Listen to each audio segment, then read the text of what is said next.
Hi, I'm James Ezimoha. Welcome to Africa News, where we bring you the latest update from around the continent. Let's dive in. At least 135 people were killed at a football stadium in southeast Guinea, a local human rights group said on Tuesday. The new figures more than doubles the official death toll.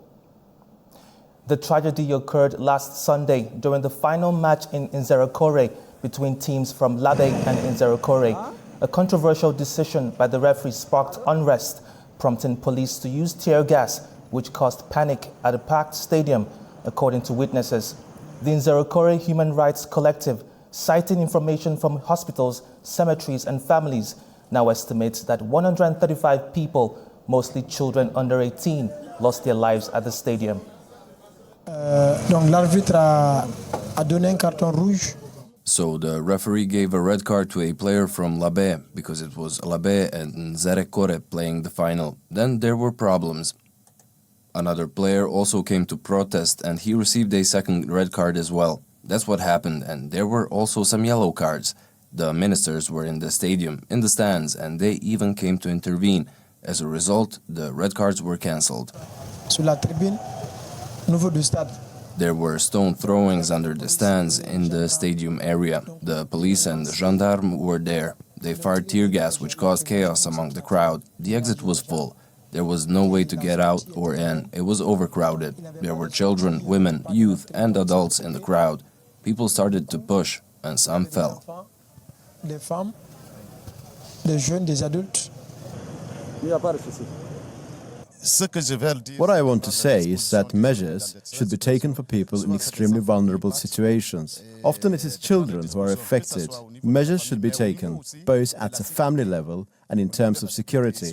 From what I saw, many died of asphyxiation because of the gas. They fired tear gas, and it was that gas that killed many. Security measures need to be implemented to protect civilians in such situations. Renewed shelling by the Rapid Support Forces have left 7 people injured in the famine-stricken Zamzam displacement camp on Wednesday. The World Food Programme have expressed concern over disruptions in their efforts to deliver relief materials. More than 2,000 people have fled the Zamzam displacement camp following attacks by the Rapid Support Forces, according to activists and medics. The battle for control of nearby Al-Fashir, capital of North Darfur state, left 7 people injured as shelling resumed on Wednesday, reports say. Already struggling with difficult circumstances, displaced people are finding life even harder as ongoing conflict worsens conditions in the camp. There is a lot of hardship and suffering in this place. One of the things is that people here are eating ombas. Ombas is the waste left over after pressing the oil from peanut shells, a type of animal feed. After they produce the oil, we take the ombas. Here it is. People here are getting this ombas, the waste of peanut oil production in oil mills, cooking it with oil and salt, and eating it.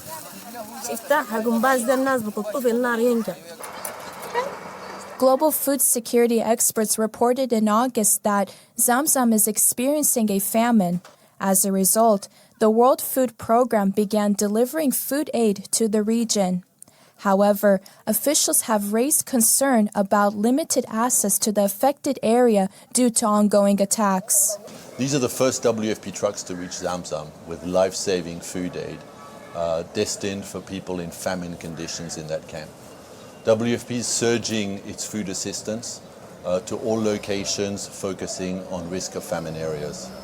What we need is expanded, sustained access so that we can reach all of the people in Sudan that are facing starvation. A statement by Doctors Without Borders described the situation as beyond chaotic, with casualties, injuries, widespread panic, and mass displacement.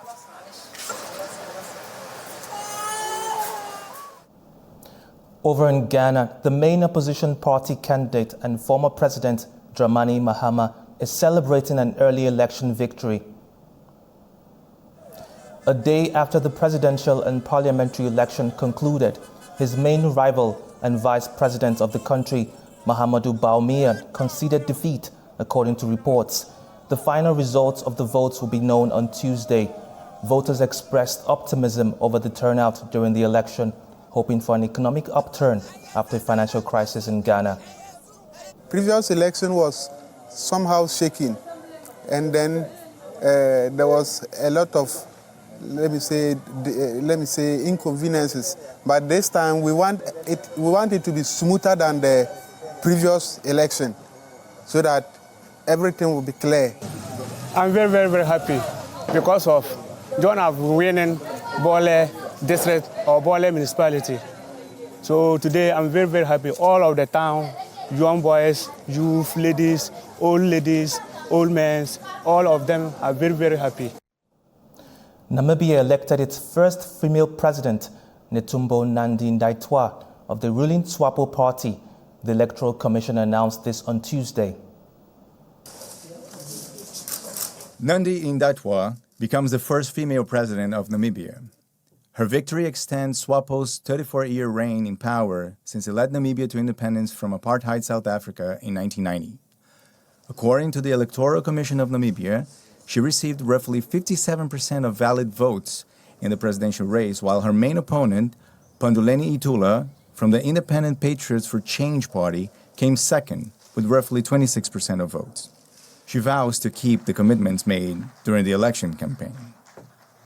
I'm saying to the Namibian people, as we have been telling you throughout the campaign, for us in the SWAPO party and the team that I'm going to lead, we have made commitments, and I'm saying to you, we are going to do what we have told you. Thank you for your trust and confidence on us. Thank you very much. Voters have expressed mixed reactions over the results of the election. She has a point to prove, I think, because her being the first lady, she needs to make a mark in history as well, being one of the best female ladies. And also Namibia needs to improve, and I believe she is for the people. How can SWAPO deserve to win when in the first place the media is exposing some inconsistencies? During the election, the first day, and then at the same time, we hear elections, has been extended, the period had been extended, and all those kind of inconsistencies. The Independent Patriots for Change party has said it will challenge the results in court, calling the electoral process, quote, deeply flawed. 6 bodies have been retrieved from an abandoned mine in Stilfontein in South Africa, police said on Thursday. The tragedy comes after more than 1,000 miners resurfaced in recent weeks. In response to the restrictions imposed by the police, a court order has ensured that the trapped miners received essential supplies during rescue efforts. Several mines around the country have been surrounded in the past month to curb illegal activities, reports say. A lot of shafts or tunnels going in there. Unlike the Sabi, we're aware that in the last 24 hours, 6 bodies has been retrieved in Stilfontein.